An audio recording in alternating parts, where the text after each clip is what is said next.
దేవుని పరిశుద్ధ నామమునకు ఘనత, మహిమ, ప్రభావములు కలుగునుగాక.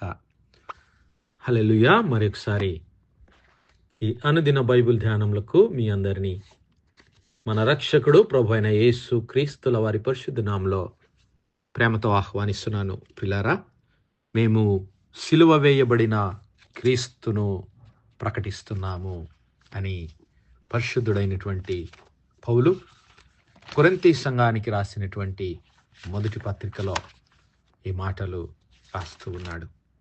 ఇదిగో,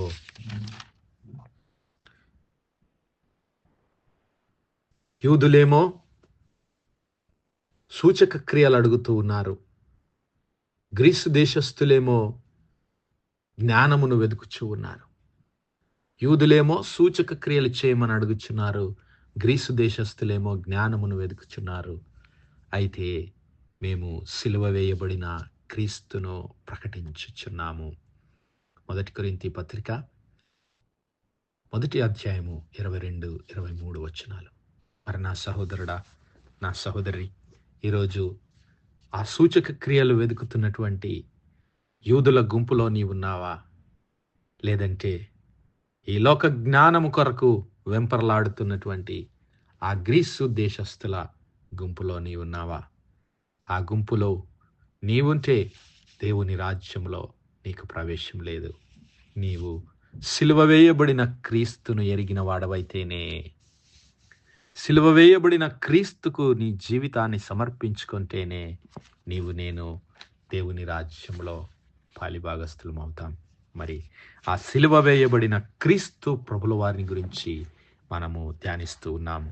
ఆ సిలువ వేయబడిన క్రీస్తు ప్రభుల వారు ఎవరు అంటే, మరి ఆయన మనుష్య కుమారుడుగా ఈ లోకంలో మన కొరకు జన్మించినటువంటి వాడు. లోక పాపములకు మూల్యము చెల్లించడానికి, ఇదిగో మార్కు సువార్త 10వ అధ్యాయము 45వ వచనములో, మనుష్య కుమారుడు పరిచారము చేయించుకొనుటకు రాలేదు కానీ పరిచారము చేయడానికి, అనేకులకు ప్రతిగా విమోచన క్రయధనముగా సిలువలో తన ప్రాణాన్ని అర్పించడానికి వచ్చినటువంటి మనుష్య కుమారుడు. హల్లెలూయా. మరి ఆయన దేవుని స్వరూపము కలిగిన వాడై ఉండి దేవునితో సమానముగా ఉండుట విడిచిపెట్టకూడని భాగ్యమని ఎంచుకోలేదు, కానీ దాసుని స్వరూపము ధరించుకొని మరి తన సహోదరులు రక్తమాంసాల్లో పాలిభాగస్థులైనందున తాను మరి రక్తమాంసాల్లో పాలిభాగస్థుడై మరణ బలము గలవానిని అనగా అపవాదిని జయించడానికి ఆయన రక్తమాంసాల్లో పాలిభాగస్థుడయ్యాడు. ఆదియందు వాక్యముండెను, వాక్యము దేవుని యొద్ద ఉండెను, వాక్యము దేవుడై ఉండేడు. కలిగి ఉన్నదేదియో ఆయన లేకుండా కలగలేదు. ఆయన ఆది అందు దేవుని యొద్ద ఉండెను, సమస్తము ఆయన మూలముగా కలిగెను. కలిగి ఉన్నదేదియో ఆయన లేకుండా కలగలేదు. ఆయన శరీరధారి అయి, ఆ వాక్యము శరీరధారి అయి కృపా సత్య సంపూర్ణుడుగా మన మధ్యలో నివసించాడు. మనుష్య కుమారుడుగా మన మధ్యలో నివసించినటువంటి ఆ క్రీస్తు ప్రభుల వారే నీ కొరకు, నా కొరకు కల్వరి సిలువలో మరి తన పరిశుద్ధ రక్తాన్ని చిందించాడు. ఆ సిలువ వేయబడినటువంటి ఆ క్రీస్తు ప్రభుల వారు మరి శరీరధారి అయ్యున్న దినములలో నీ వలె నా వలె ఆకలిగొన్నాడు. ఒక దినము మరి ఆయన త్రోవన వెళుతూ ఉన్నాడు. మార్కు సువార్త 11వ అధ్యాయం 12వ వచనం నుంచి గమనిస్తే, వారు బేతనీయ నుండి వెళ్ళుచుండగా ఆయన యేసు క్రీస్తు ప్రభుల వారు ఆయన ఆకలిగొని ఆకులు గల ఒక అంజూరపు చెట్టును దూరము నుండి చూచి దాని మీద ఏమైనా దొరుకునేమో అని వచ్చాను. హల్లెలూయా. మనుష్య కుమారుడుగా నీవు నేను ఏ విధంగానైతే ఆహారము కొరకు ఆకలిగొంటూ ఉన్నామో అట్టి ఆకలిని ఆయన కూడా ఈ లోకంలో అనుభవించాడు. మనలాంటి జీవితాన్ని ఆయన కూడా రుచి చూశాడు. ఆకలిగొని మరి అంజూరపు చెట్టును దూరం నుండి చూచి దాని మీద ఏమైనా దొరుకునేమో అని వచ్చినప్పుడు దాని యొద్దకు వచ్చి చూడగా ఆకులు తప్ప మరేమీ కనబడలేదు. ఏలయనగా అది అంజూరపు పండ్ల కాలము కాదు. అందుకు ఆయన ఇక మీదట ఎన్నటికి నీ పండ్లు ఎవరునూ తినకుందురుగాక అని అంటున్నాడు. నా సహోదరుడా, నా సహోదరి, క్రీస్తు ప్రభుల వారు మన వలె ఒక సాధారణమైనటువంటి జీవితాన్ని ఆయన ఈ లోకంలో జీవించాడు. మరి ఇంకా యోహాను సువార్త 4వ అధ్యాయంలో ఆయన సమరయ పట్టణం గుండా వెళుతూ ఉన్నప్పుడు మధ్యాహ్నకాల సమయమందు ఆయన దప్పికొని ఇదిగో నీళ్ళ కోసం ఒక స్త్రీని దాహమునకిమ్మని అడుగుతూ ఉన్నాడు. యోహాను సువార్త 4వ అధ్యాయం. ఆయన సమరయ మార్గమున వెళ్ళవలసి వచ్చెను గనుక యాకోబు తన కుమారుడైన యోసేపుకిచ్చిన భూమి దగ్గర ఉన్నటువంటి సమరయలోని సుకారను ఒక ఊరికి వచ్చెను. అక్కడ యాకోబు బావి ఉండెను గనుక యేసు ప్రయాణము వలన అలసియున్న రీతినే, హల్లెలూయా, నీ వలే నా వలే ఆయన అలసిపోయాడు, ఆకలిగొన్నాడు, దప్పిగొన్నాడు.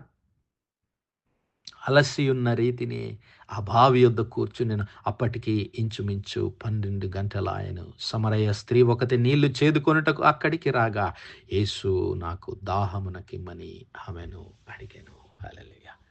దేవునితో సమానముగా ఉన్నటువంటి క్రీస్తు ప్రభుల వారు, దేవుని మహిమలో పాలిభాగస్థుడైనటువంటి క్రీస్తు ప్రభుల వారు నిన్ను నన్ను ప్రేమించి నీ కొరకు నా కొరకు మరి సిలువలో తన పరిశుద్ధ రక్తాన్ని చిందించడానికి, నిన్ను నన్ను పాప భారము నుండి విడిపించడానికి, మరణ భయము నుండి నిన్ను నన్ను విడిపించడానికి, రక్షించడానికి, సాతాను బంధకాల్లో నుంచి నిన్ను నన్ను విడిపించడానికి ఆయన శరీరధారిగా మనుష్య కుమారుడిగా ఆకలికొని అలసిపోయి దప్పికొని ఈ లోకంలో దేవుని సన్నిధానంలో ఆయన పవిత్రుడుగా పరిశుద్ధుడుగా మరి దేవుని సన్నిధానంలో జీవించాడు. మరి ఈ విషయాలను మనము గమనించినట్లయితే యేసయ్య మరి ఆయన ఎందుకోసం ఆకలిగొంటున్నాడు, ఆయన ఎందుకోసం దప్పిగొంటున్నాడని మరి ఆత్మ సంబంధమైన విషయాలను గనుక మనము ఆలోచన చేసినట్లయితే యేసయ్య అంటున్నాడు ఒక దినాన, ఇదిగో యోహాను సువార్తలో, యోహాను సువార్త 4వ అధ్యాయం 34వ వచనంలో మనం గమనిస్తే, యోహాను సువార్త 4వ అధ్యాయం 34వ వచనం. అయితే ఆ యేసు క్రీస్తు ప్రభుల వారి శిష్యులు భోజనము చేయడానికి, బోధకుడా భోజనము చేయమని ఆయనను వేడుకొన్నప్పుడు ఆయన అంటున్నాడు, భుజించుటకు మీకు తెలియని ఆహారము నాకున్నది అని వారితో చెప్పగా శిష్యులు ఆయన భుజించుటకు ఎవడైనా ఏమైనా తెచ్చేనేమో అని ఒకనితో ఒకడు చెప్పుకొనిది. శిష్యులు ఎల్లప్పుడూ, ఆయన చుట్టూ ఉన్న ప్రజలంతా ఎల్లప్పుడూ ఈ శరీర సంబంధమైనటువంటి విషయాలు, ఈ లోక సంబంధమైనటువంటి విషయాల మీదనే వారు ధ్యానిస్తూ ఉన్నారు, మరి ఆలోచిస్తున్నారు. కానీ పరలోక సంబంధమైనటువంటి విషయాలు, ఆత్మ సంబంధమైన విషయాలు వారు గ్రహించటం లేదు. ఆ మనుష్య కుమారుడు పరలోక సంబంధమైన విషయాలు, పరలోక సంబంధమైనటువంటి జ్ఞానమును వారికి అందించడానికి వచ్చాడనేటువంటి మరి ఆలోచన వారికి కలగటం లేదు.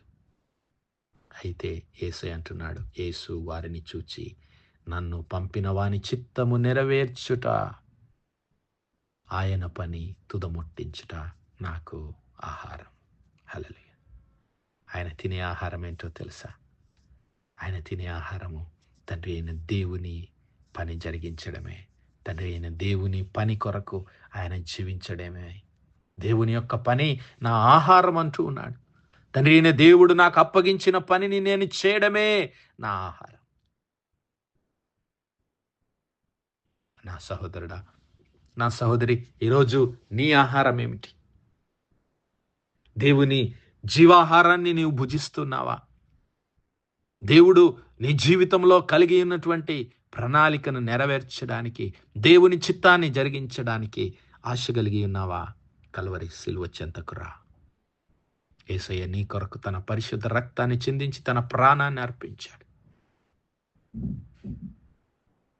అది క్రీస్తు ప్రభుల వారి పట్ల దేవుని పని. మరి ఆ పనిని నీవు ఈ లోకంలో ప్రకటించాలని ఆయన కోరుకుంటూ ఉన్నాడు. అది నీకు నాకు క్రీస్తు ప్రభుల వారు అనుగ్రహించినటువంటి పని. ఆ పనిలో ముందుకు సాగదాం. అలాగే మరి దాహం విషయానికి వస్తే ఆయన పరిశుద్ధాత్మను గురించి మాట్లాడుతున్నాడు. ఆయన దాహం ఏమిటి అంటే, అనేకులు రక్షణ పొంది దేవుని పరిశుద్ధాత్మను పొందుకొని దేవుని శక్తిని పొందుకోవాలి. దేవుని ఆత్మచేత నింపబడి ఆత్మతోనూ సత్యముతోనూ దేవుని ఆరాధించువారుగా ఉండాలని ఆయన కోరుకుంటున్నాడు. మరి ఆ స్త్రీని అన్నాడు, అమ్మా, దాహమున కిమ్మని నిన్ను అడుగుచున్నది ఎవరో నీకు తెలిస్తే, దేవుని వరమై ఉన్నటువంటి ఆ నిత్య జీవాన్ని నీకు అనుగ్రహించేటటువంటి ఆ జీవాహారమైనటువంటి జీవజలముల ఊట అయినటువంటి ఆ క్రీస్తు ప్రభుల వారిని నీవు ఎరిగింటే, అమ్మా, నీవు ఆయనను అడిగేదానివి. నిన్ను దాహానికి అడుగుచున్నది ఎవరో నీకు తెలియదు. మరి ఈరోజు నీవు తెలుసుకున్నావా? జీవజలముల ఊట అయినటువంటి ఆ క్రీస్తు ప్రభుల వారిని నీవు నేను తెలుసుకుందాం. ఆ సిలువ వేయబడిన క్రీస్తు ఆయనే జీవాహారము, ఆయనే జీవజలముల ఊట. ఆయన నీ కొరకు నా కొరకు పరమును విడిచి తన మహిమను విడిచి భూలోకానికి అరుదించి మన వలె ఆకలిగొని దప్పిగొని అలసిపోయి దేవుని పనిని తుదముట్టించాడు. హల్లెలూయా. మరి మనమందరము ఆయన చూపినటువంటి సిలువ మార్గంలో ముందుకు సాగుదాం. మన సిలువనెత్తుకొని మన పనిని దేవుని సన్నిధానంలో చేయడానికి దేవుడు తన పరిశుద్ధాత్మ శక్తిని, అభిషేకాన్ని మనకందరికీ దయచేయను గాక. ఆమేన్, ఆమేన్, ఆమేన్. ప్రార్థించుకుందాం. హల్లెలూయా, హల్లెలూయా, హల్లెలూయా, హల్లెలూయా. స్తోత్రము, స్తోత్రము, స్తోత్రములు తండ్రి. అత్యంత కృపాభరితుడవు, అత్యున్నత సింహాసనంపై ఆసీనుడవైన మా ప్రియ పరలోకపు తండ్రి, కలిగినటువంటి మా దేవ, సైన్యంలోకి అధిపతి వగు మా యెహోవా తండ్రి, కృపా కనికరములు గల మా ప్రభువా, సూర్యోదయం మొదలుకొని ఇంత మట్టుకు మా తండ్రి మీ చల్లని రెక్కల నీడను భద్రపరిచి, అయ్యా మరొకసారి మీ ప్రియ కుమారుడు మా ప్రభువైన యేసు క్రీస్తుల వారి పరిశుద్ధ నామములో దేవా, మీ కృపా సన్నిధానాలు ప్రార్థించడానికి సజీవ లెక్కలో మమ్మల్ని లెక్కించిన మీ ప్రేమకు వందనాలు, కృతజ్ఞతాస్తుతులు, స్తోత్రాలు, స్తోత్రాలు, స్తోత్రాలయ్యా. దినమెల్లా మీ యొక్క పరిశుద్ధాత్మ సహాయం, నడిపింపు, ఆదరణ, సహవాసం అనుగ్రహించిన తండ్రి మీకు స్తోత్రాలు. అవును మా ప్రభువా, జీవాహారమైన క్రీస్తు ప్రభుల వారు, జీవజలముల ఊట అయినటువంటి క్రీస్తు ప్రభుల వారు తన పరలోక మహిమను విడిచి భూలోకానికి అరుదించి రక్త మాంసాల్లో పాలిభాగస్థుడై మా కొరకు కలువరి సిలువలో తన పరిశుద్ధ రక్తాన్ని చిందించి తన ప్రాణాన్ని అర్పించి మాకు అనుగ్రహించినటువంటి ఈ రక్షణ, నిరీక్షణ, నిత్య జీవం కొరకై మీకే వందనములు, స్తుతులు, స్తోత్రాలయ. మరి మేమందరము మా సిలువనెత్తుకొని దేవా మీ పని జరిగించడానికి మీ ఆత్మచేత నింపబడి ఈ లోకంలో మీ సాక్షులుగా నిలబడే కృప మాలో ప్రతి ఒక్కరికి దయచేయమని వేడుకుంటున్నాము. కనికరం గల మా తండ్రి, ఈ వర్తమానాలు వినిచున్న మా ప్రియబిడ్డల కుటుంబాలన్నిటిని మీరు దర్శించండి ప్రభా. మీ యొక్క జీవాహారము చేత కుటుంబములను నింపండి అయ్యా.